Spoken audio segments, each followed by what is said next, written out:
Fredrik Silaban ini sebenarnya anak pendeta. Terus kenapa dia bisa menjadi perancang Masjid Istiqlal? Kok bisa? Apa dia ngerti tentang masjid?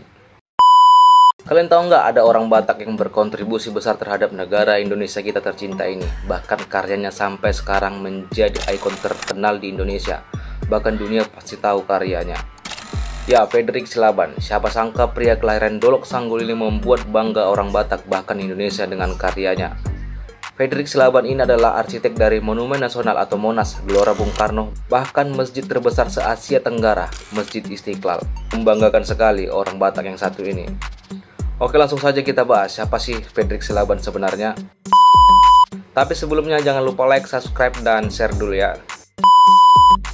Fredrik Silaban adalah arsitek terkemuka di Indonesia. Ia lahir pada 16 Desember 1912 di Desa Banandolok, Tapanuli, Sumatera Utara. Ibunya bernama Noria Boru Simamora dan ayahnya bernama Sintua Jonas Silaban. Ia berkesempatan untuk mengenyam pendidikan di HIS di Naromonda, Tapanuli, Sumatera Utara pada tahun 1927. Ia mengikuti tes Koningin Wilhelmina School, sekolah teknik menengah di Hindia Belanda. Setelah lulus, ia pun kemudian berangkat ke Batavia untuk melanjutkan pendidikannya tersebut pada tahun 1931. Silaban lulus dari KWS atau Wiryar Martono Bagus. Karir Fredrik Silaban sebagai arsitek dimulai saat menjelang lulus sekolah. Ia bekerja paruh waktu untuk juru gambar BOW bernama JH Antonise. Di sanalah kemampuan sebagai arsitek semakin terlatih.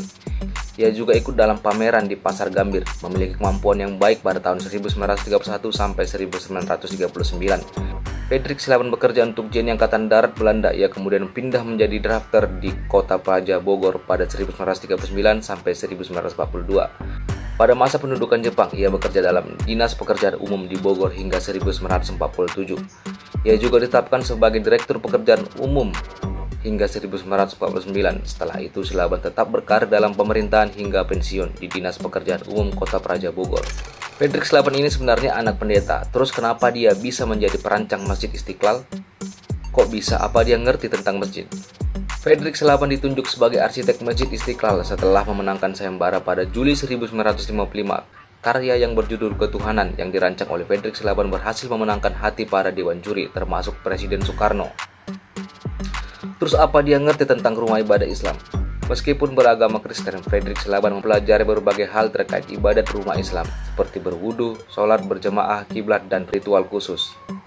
Setelah itu, Fredrik Silaban semakin terkenal dan banyak proyek pemerintahan yang ditangani dia.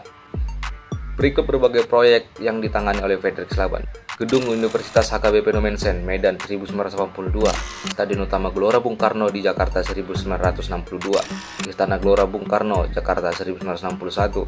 Rumah Aling Hong, Bogor 1968.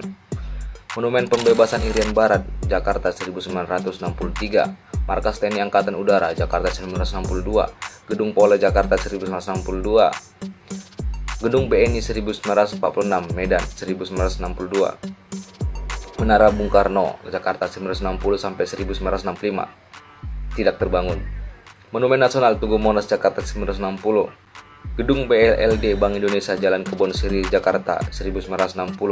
Kantor Pusat Bank Indonesia, Jalan Tamrin, Jakarta 1958. Rumah pribadi Fredrik Silaban, Bogor 1958.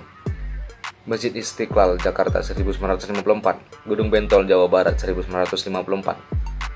Gerbang Taman Makam Pahlawan, dan masih banyak lagi. Kalian orang Batak pasti bangga dengan prestasi orang Batak yang satu ini. Banyak sekali karya-karyanya.